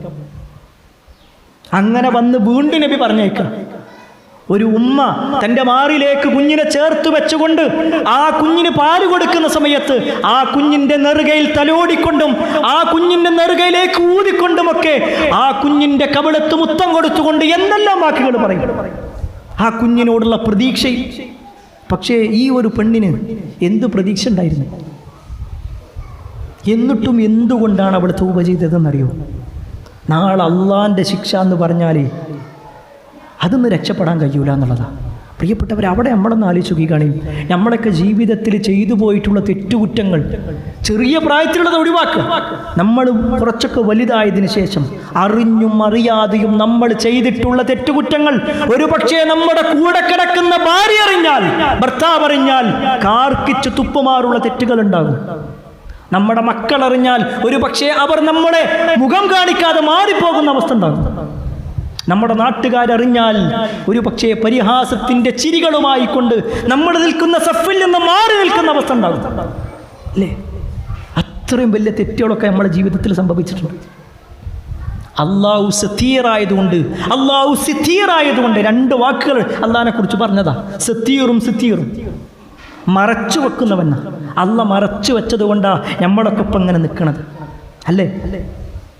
ചിലതൊക്കെ അള്ളാഹു സുബ്ഹാനഹു വ തആല അങ്ങോട്ട് പരസ്യപ്പെടുത്തുമ്പോഴാ നമ്മൾ പലതും അറിയാറുള്ളത്.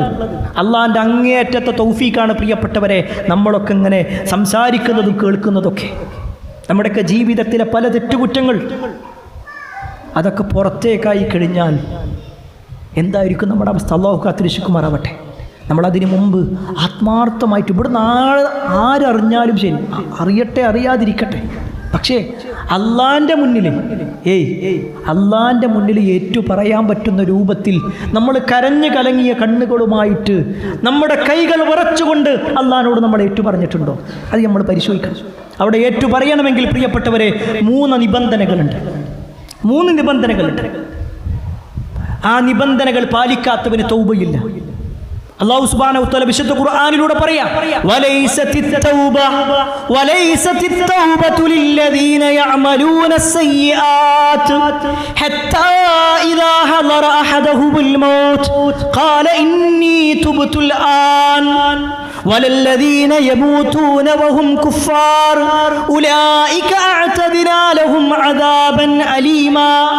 വലൈസത്തിത് തൗബയില്ല ചില ആളുകൾക്ക്. അവരെത്ര തൗബ ചെയ്തിട്ടും കാര്യമില്ല, അല്ലാഹു സ്വീകരിക്കൂല. അവരുടെ കാര്യത്തിലെന്നറിയോ? അവരിങ്ങനെ തെറ്റ് ചെയ്തുകൊണ്ടേയിരിക്കും, ഹറാമ് ചെയ്തുകൊണ്ടേയിരിക്കും. എന്നിട്ടോ അവരിൽ ആർക്കെങ്കിലും മരണം കണ്ട് എത്തുന്ന സമയത്ത് അവർ പറയും, ഇന്നീ തുബ്തുലാൻ, ഇതാ ഇപ്പൊ ഞാൻ തൗബ ചെയ്യാൻ റെഡിയാണ്. മരണം അങ്ങനെ മുന്നിൽ കാണുന്ന സമയത്ത് അല്ലെങ്കിൽ ഖിയാമത്ത് നാൾ സംഭവിക്കുമ്പോൾ അവൻ പറയും, ഞാൻ ഇപ്പൊ തൗബ റെഡിയാണ്. തൗബയുടെ വാതിൽ അടക്കപ്പെട്ടിട്ടുണ്ടാകും. പിന്നല്ല, ഇല്ല പ്രിയപ്പെട്ടവരെ. നമ്മളൊക്കെ ജീവിതത്തിൽ നമ്മൾ ചെയ്തിട്ടുള്ള തെറ്റുകുറ്റങ്ങൾ അള്ളാഹു പുറത്തു തരണമെങ്കിൽ 3 നിബന്ധനകളുണ്ട്. 3 നിബന്ധനകൾ. ഈ 3 നിബന്ധനകൾ പാലിക്കാതെ നമ്മൾ തൗബ ചെയ്തിട്ടൊരു കാര്യമില്ല. ഒന്നാമത്തെ കാര്യം എന്താണെന്നറിയോ?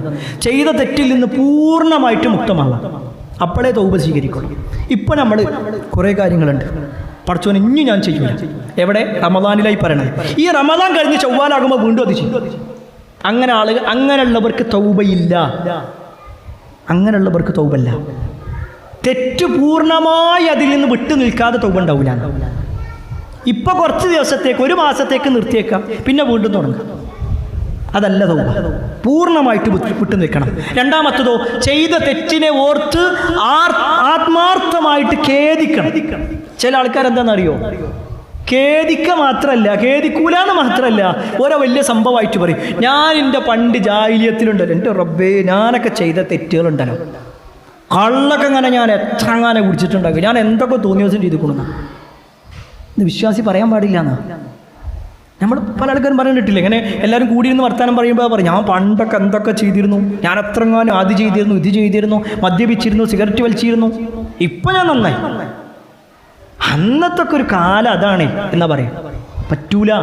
തെറ്റുകൾ ഇങ്ങനെ ഓർത്ത് ഹരം കൊള്ളല്ല വേണ്ടേ, അതിൽ ഖേദാണ്. പടച്ച റബ്ബ് ഞാൻ അന്ന് സംഭവിച്ചു പോയി, അന്നൊന്നും വിവരം ഉണ്ടായിരുന്നില്ല, പടച്ചു പുറത്തു തരട്ടെ, ഇങ്ങനെ പറയുകയാണെങ്കിൽ തന്നെ തെറ്റിനെ ഓർത്ത് ഖേദിക്കുക വേണ്ടത്, ഓർത്ത് ആത്മാർത്ഥമായിട്ട് ഖേദിക്കണം. മൂന്നാമത്തത് തെറ്റുകളിലേക്ക് ഇനി ഒരിക്കലും മടങ്ങുകയില്ലെന്ന് ഉറച്ച തീരുമാനം ഉണ്ടാവണം. ചില ആൾക്കാരുണ്ട് തെറ്റൊക്കെ ചെയ്യും, അതിന് തൗബ ചെയ്യും, ഇനിയൊരു അവസരം കിട്ടുകയാണെങ്കിൽ ചിലപ്പോൾ ഇനിയും ചെയ്യും, പറയാൻ പറ്റൂല. അങ്ങനെയുള്ള ആളുകൾക്ക് തൗബല്ല.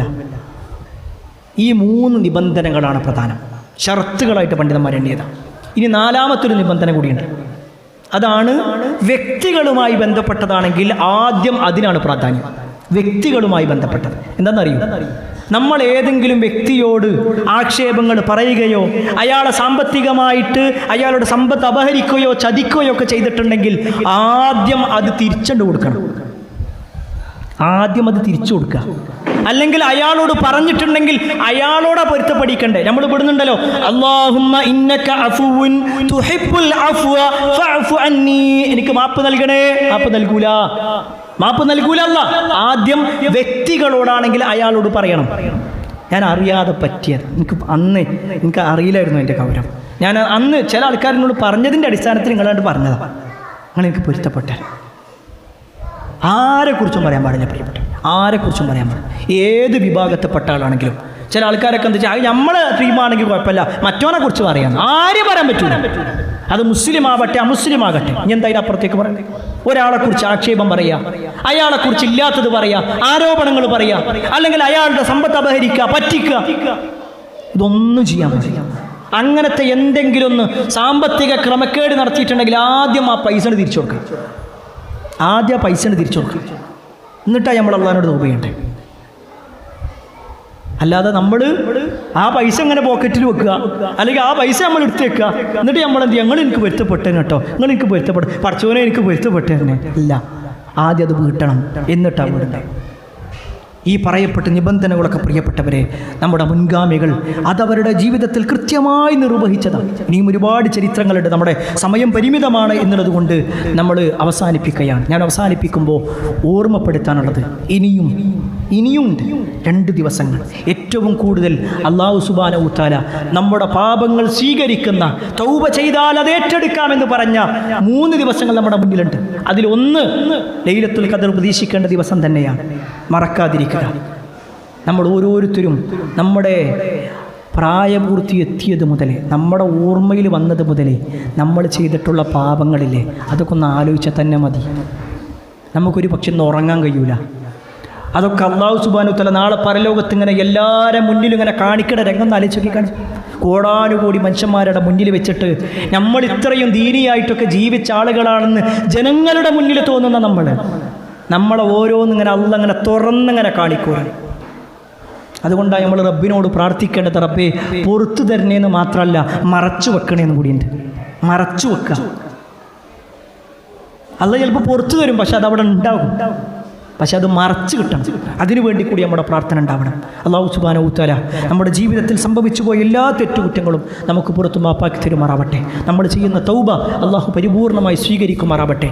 ഈ ഒരു റമദാനിൽ നമ്മൾ ചെയ്തിട്ടുള്ള എല്ലാ സൽക്കർമ്മങ്ങളും അല്ലാഹു നമ്മിൽ നിന്നും സ്വീകരിക്കുമാറാവട്ടെ.